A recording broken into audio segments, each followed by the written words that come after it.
Hi, turning to the extend lens as we explore below topics and more. Democrat wins special election for New Mexico Congressional seat. NBA stars urge to end endorsements deal with Chinese firms complicit in forced labor. Biden admin suspends oil and gas leases in Alaska's Arctic National Wildlife Refuge. Trump endorses Texas Governor Greg Abbott for re-election. Biden appoints Harris to lead White House efforts on voting rights.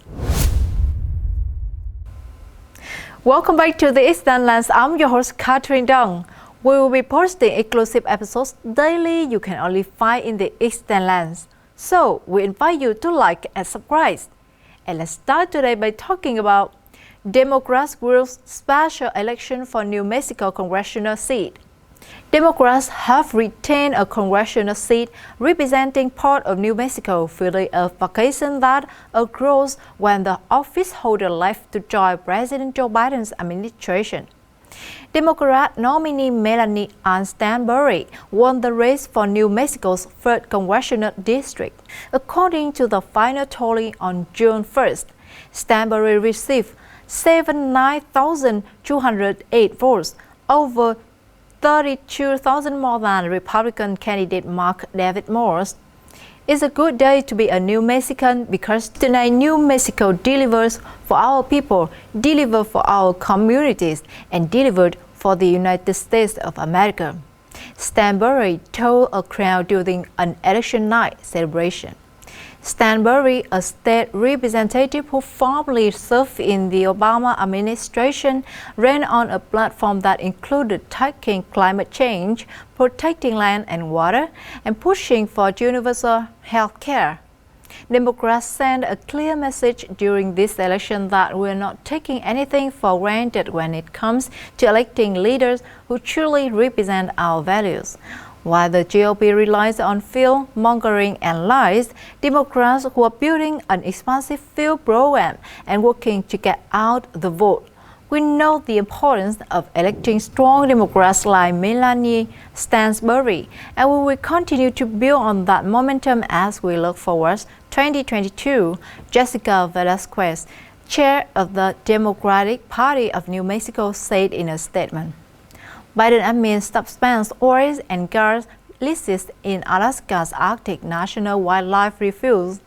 The Biden administration on Tuesday suspended oil and gas drilling leases in Alaska Arctic National Wildlife Refuge ahead of the outcome of an environmental impact review, reversing a policy that former President Donald Trump initiated right before leaving office. President Joe Biden, on his first day in office in January, placed a temporary ban on the wildlife refuge's new leases. But on Tuesday, Secretary Deb Haaland issued a memo saying that activities in the region must halt pending the analysis.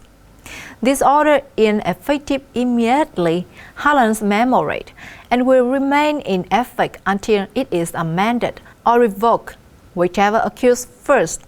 In January, Trump issued 10-year leases on more than 430,000 acres of Arctic National Wildlife Refuge land, and he and other former administration officials had argued that it was part of their plan to make the United States energy independent. And the third news we're going to discuss about: NBA stars urge to end endorsement deals with Chinese firms complicit in forced labor. The chair of the bipartisan Congressional Executive Commission on China, CECC, on Tuesday urged the president of the National Basketball Players Association, NBPA, to end endorsement deals with Chinese sportswear firms linked to forced labor.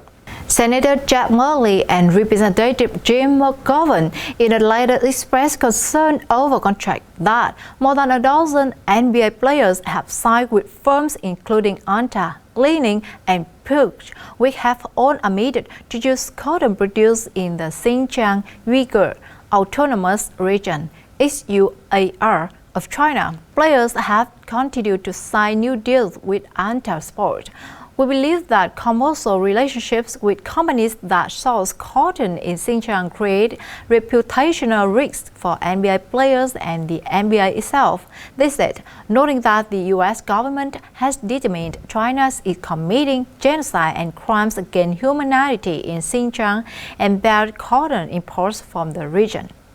Then, we're going to talk about Trump endorses Texas Governor Greg Abbott for re-election. Former President Donald Trump on Tuesday issued a statement to endorse Texas Governor Greg Abbott for re-election, praising the governor for his policies on the U.S. southern border, the Second Amendment, and election integrity, the former president said in a statement. Greg Abbott is a fighter and a great governor for the incredible people of Texas. No governor has done more to secure the border and keep our community safe than Governor Abbott. Greg is a staunch defender of the Second Amendment and has made Texas a Second Amendment sanctuary state. Texas had become a job-creating machine, and our partnership helped restore Americans' economic power and success. Greg is also very touched on crime, fully supports the brave men and women of law enforcement, and is all in on election integrity. Governor Greg Abbott will continue to be a great leader for the Lone Star State and has my complete and total endorsement for re-election. He will never let you down. In response, Abbott has expressed appreciation over Trump's endorsements, saying the former president is a great friend of Texas. I am proud of the work we have done together to secure our border, bring more jobs to Texas, and protect the freedoms that make America and Texas great, and we are just getting started.